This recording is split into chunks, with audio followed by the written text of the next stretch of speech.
जय हिंद दोस्तों, मैं महेंद्र शर्मा स्वागत करता हूं वन वर्ल्ड हिंदी में आपका। उम्मीद करता हूं आप खुश और स्वस्थ है। दोस्तों आइए दिखाते हैं पाकिस्तान की एक लेटेस्ट डिबेट जिसमें सीधा सीधा डिस्कशन हुआ है।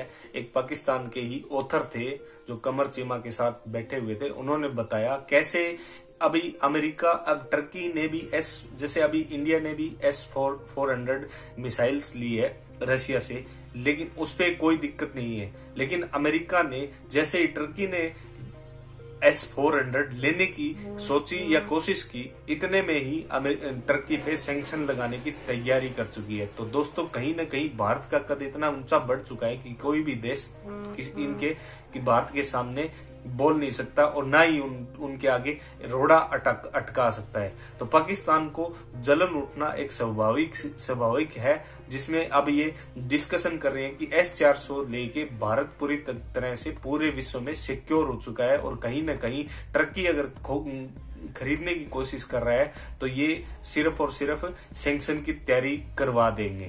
तो कहीं ना कहीं ये मेक इन इंडिया का भी आप बीच में डिस्कशन में, डिबेट में देखोगे। मेक इन इंडिया के तहत भी ये सोच रहे हैं कि भारत बनाना ले S-400 जैसे मिसाइल्स। तो दोस्तों देखिए डिबेट और कमेंट में अपनी प्रतिक्रिया जरूर दें। लास्ट में आपसे रिक्वेस्ट करूंगा, चैनल पे नहीं है तो चैनल को सबसे पहले सब्सक्राइब कीजिए, लाइक शेयर कमेंट जरूर कीजिए। दोस्तों जय हिंद, वंदे मातरम, भारत माता की जय। दोस्तों अमेरिका जो है, जो आपने काटसा एक्ट की बात की, countering American adversaries through sanctions आपने बात की, इंडिया पे वो कोई सैंक्शंस नहीं लगा रहे, लेकिन टर्की के ऊपर उन्होंने कहा है जी कि अगर आप S-400 ले रहे हैं तो हम सैंक्शंस लगा देंगे। उनको वो F-35 अपने प्रोजेक्ट से भी पीछे कर लिया उन्होंने। तो आप ये बताइएगा कि ये जो चीज है, और दूसरा जो अमेरिकन कांग्रेस ये डिबेट कर रही है कि 5 आइज इंटेलिजेंस से 9 आइज में जाएं, और भले इंडिया रशिया से S-400 ले रहा है लेकिन फिर भी इंडिया के साथ कोऑपरेट करना है। तो ये जो इतना प्रेफरेंशियल ट्रीटमेंट इंडिया को दिया जा रहा है और दूसरी तरफ टर्की को सैंक्शंस लगाए जा रहा है on the same buying of the S-400, how do you see this sir? इसमें देखिए, एक तो चीज यह है कि इंडिया के साथ उनकी जो स्ट्रेटेजिक पार्टनरशिप है वो बहुत स्ट्रेंथन हो गई है, क्योंकि उनका क्वाड और उन्होंने इंडिया ने डेमोन्स्ट्रेट भी किया चाइना के अगेंस्ट मिलिट्री पोस्ट अपना शो करके, और इंडिया ने अपनी ह्यूमिलिएशन भी देखी 2020 में गुलवान में। तो चाइना को रियल जो चेक उनके ज़हन में कर सकता है वो इंडिया से। सेकेंड, इनडायरेक्टली वो ये भी देख रहे हैं कि टू मच रशियन और चाइनीज कॉपरेशन हो रही है, और रशियंस को अगर मार्केट नहीं मिलती इंडिया लाइक मार्केट, तो वो ज्यादा कहीं रशिया चाइना पे डिपेंडेंट ना होता जा रहा है। रशिया उनके लिए बड़ा चैलेंजर है यूक्रेन के और यूरोप में, मगर वो ये समझते हैं कि इसको इंडिया के थ्रू एंगेज किया जाए तो शायद वो चाइना से डिस्कस हो भी सकता है। और अगर आपको याद होगा कि जिसको क्वाड पे बहुत डेवलपमेंट हो रही, लास्ट दिसंबर रशियन फॉरेन मिनिस्टर ने बड़ा कैटेगोरिकली कहा था कि इंडिया जो है क्वाड में और वेस्टर्न पे जाके हमारे लिए एक चैलेंज बनेगा। मगर दिसंबर में, कमिंग दिसंबर में, नेक्स्ट मंथ में Putin is expected in Delhi. तो इंडिया अमेरिकन को रशियन शो करके अमेरिकन टेक्नोलॉजी लेगा, और चाइनीज इंडियन शो करके रशियन टेक्नोलॉजी लेगा। ये एक वो उसका शुरू से चल रहा है। अगर आप देखें, न्यूक्लियर डील जब हो रही थी, इंडो-यूएस न्यूक्लियर डील, उस वक्त वो रशिया के साथ मनमोहन सिंह साहब न्यूक्लियर रिएक्टर्स की डील साइन भी कर रहे थे। तो ये इंडिया का एक बड़ा, देखे उसकी $1 ट्रिलियन की इकोनॉमी है इस वक्त, वो उनका स्ट्रेटेजिक अलाय है। जबकि नेटो का मेंबर टर्की जरूर है, मगर टर्की चाइना के अगेंस्ट एक्ट करने के लिए तैयार नहीं है। और उर्दुगान की पॉलिसीज को अगर आप देखें, जब रशियन ने कम बैक किया मिडिल ईस्ट में 2015 सितंबर में, उर्दुगान में शुरू डिफरेंस आया चाइना, मगर उन्होंने सेटल डाउन किया। तो चाइना इस वक्त रशिया अमेरिकन के लिए नेटो इम्पोर्टेंट है, मगर टर्की उस तरह इम्पोर्टेंट नहीं है विद द एर्दोगान पॉलिसीज। तो उनको इंडिया इस वक्त चाइना के अगेंस्ट ओपनली आ चुका है, तो लिहाजा वो उसको है। मगर मैं यहाँ पे ये जरूर कहूंगा कि ये इंडिया का एक स्टेप है टुवर्ड्स स्ट्रेटेजिक ऑटोनॉमी मेंटेन करने का, जो कि अमेरिकन को फर्स्ट टाइम रियलाइज हो रहा होगा कि उन्होंने सारी उम्र, जब से अगर आप अमेरिकन हिस्ट्री देखते हैं इंटरनेशनलिज्म की, आइसोलेशन से निकल के 1945, उनके जितने भी अलायंस थे वो बैंड वैगनिंग करते थे, चाहे यूरोपियन थे चाहे साउथ ईस्ट एशियन थे, चाहे पाकिस्तान था, फॉर देयर मिलिट्री सर्वाइवल।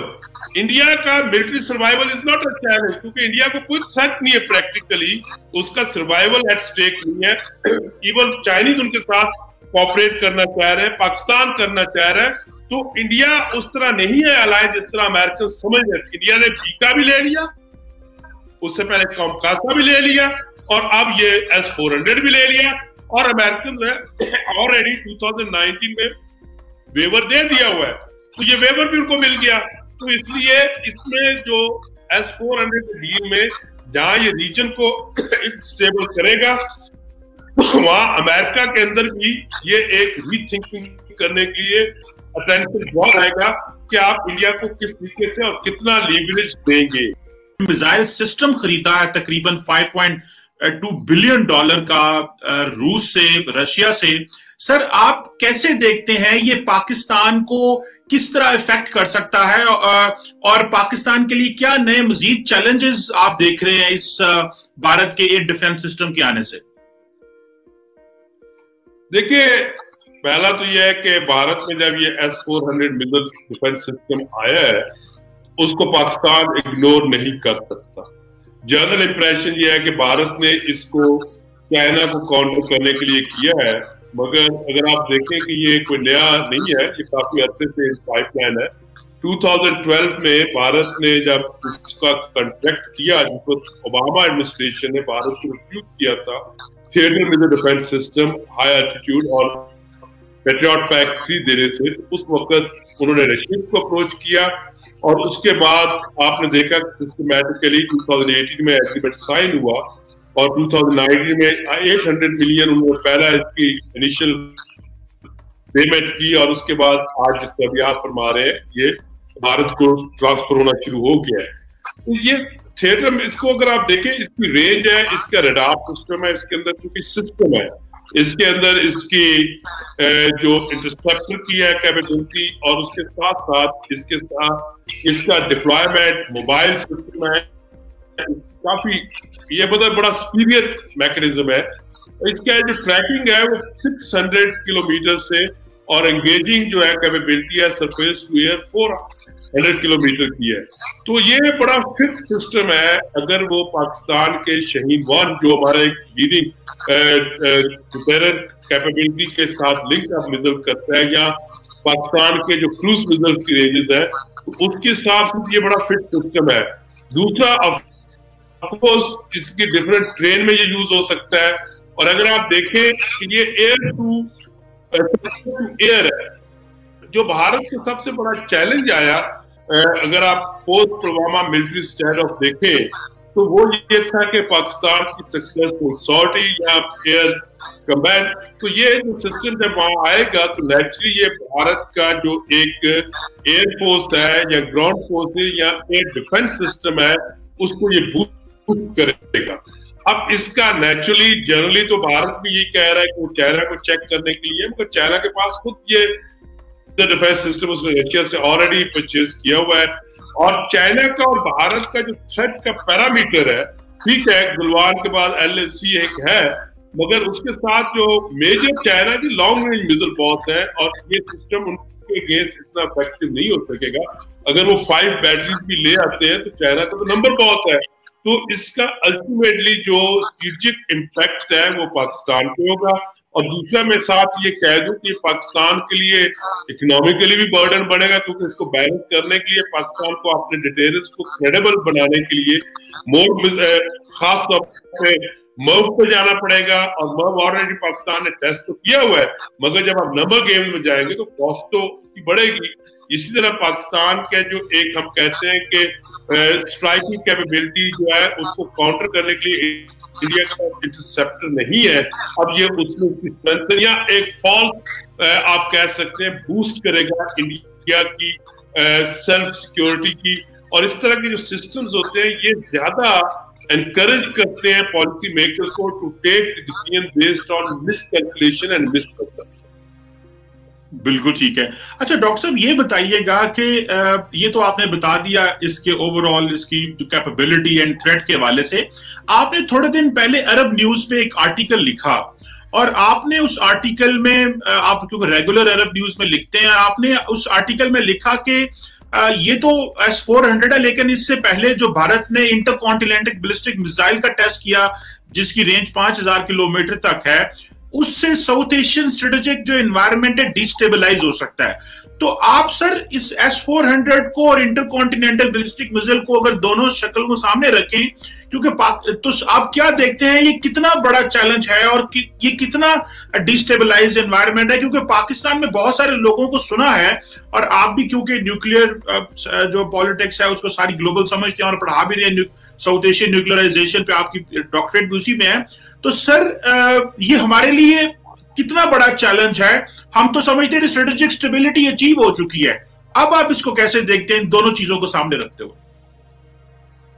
देखिए, पहले तो कमर साहब मैं एक चीज वाज़ेह कर दूं, मैंने अपने उस आर्टिकल में ये कहा था जो अग्नि 5 है इंटरकॉन्टिनेंटल बैलिस्टिक मिसाइल, वो चाइना के लिए थ्रेट है। पाकिस्तान ऑलरेडी जो इंडिया ने अपने मिसाइल अग्नि 1-A, अग्नि 2, अग्नि 3, वो पाकिस्तान के एंटायर जो भी पाकिस्तान का ज्योग्राफिकल सी जो जहां भी एसेट है उनको वो बड़े आराम से हिट कर सकते हैं। लिहाजा अग्नि 5 के ऊपर मेरा पॉइंट ये था कि वो तो चाइना के लिए है, पाकिस्तान ऑलरेडी उनकी स्ट्राइकिंग रेंज में है। मगर जो मैंने उसमें ज्यादा एम्फेसिस मेरा जो था वो ये था कि इंडिया हाइपरसोनिक क्रूज मिसाइल बना रहा है और हाइपरसोनिक वेलोसिटी पे कर रहा है, और इंडिया का उस वक्त जो मेरा व्यू ये था कि इंडिया ने बैलेंस करने की कोशिश की। चाइना ने एक वेलोसिटी व्हीकल हाइपरसोनिक टेस्ट की, और आपको मालूम है हाइपरसोनिक जो कैपेबिलिटी होती है वो 5 टाइम मोर देन आपके साउथ वाइज स्ट्राइकिंग कैपेबिलिटी वो इंटरसेप्टर्स में और उस जगह पे भी करती है। तो मेरा व्यू ये है कि जो अब अगर हम इन सारी डेवलपमेंट्स को कपल इन करते हैं तो ये जो S-400 है ये क्वालिफाई करता है कि साउथ एशिया में या सदर्न एशिया में आर्म रेस हो रही है। जहां भी आर्म रेस होगी वहां की स्ट्रेटेजिक स्टेबिलिटी जो है वो क्वेश्चनेबल होगी, या आप कह लें arm race has an inbuilt characteristic to stabilize the regional strategic stability. तो मैं अगर इनको कपल इन करूं, अग्नि 5 जो कि पाकिस्तान फोकस नहीं होगा और इंडिया को जरूरत भी नहीं पड़ेगी, मगर रीजन में आर्म रेस आएगी, और इसी तरह S-400 तो हमारे लिए कंसर्न है, तो पाकिस्तान और इंडिया की आर्म रेस को ये बूस्ट करे। तो अगर ये आर्म रेस को बूस्ट करता है तो आपकी स्ट्रेटेजिक इंस्टेबिलिटी को ये यू कैन से ड्राइवर होगा, ना कि स्ट्रेटेजिक स्टेबिलिटी। बिल्कुल ठीक है। अच्छा डॉक्टर साहब, इसी को थोड़ा पॉइंट को मैं आगे लेके तरफ चला जाऊं तो मिसाल के तौर पे जो रशिया से वो S-400 ले रहे हैं, इसराइल से वो हेरोन HP ड्रोन्स ले रहे हैं, फ्रांस से वो राफेल ले रहे हैं, यूके भी इसमें इन्वॉल्व हो गया है, और इंडिया जो है वो मेक इन इंडिया की तरफ आ रहा है, और वो कह रहे हैं जी कि हम डोमेस्टिक जो मेक इन इंडिया कॉन्सेप्ट की तरफ आ रहे हैं, और सारी दुनिया का जो ग्लोबल डिफेंस मार्केट है वो इंडिया में आ रही है।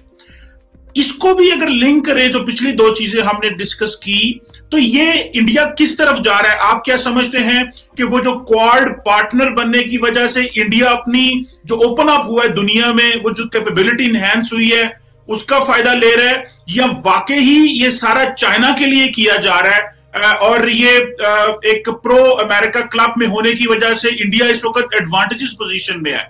सो ये जो एक ग्लोबल ओपनिंग है और इन्होंने अपनी ऑटोनॉमी भी रखी हुई है वेपन्स प्रोक्योरमेंट। देखिए काबा साहब, एक चीज हमें यहाँ पे एडमिट करनी चाहिए कि India is playing it's strategic card very intelligently.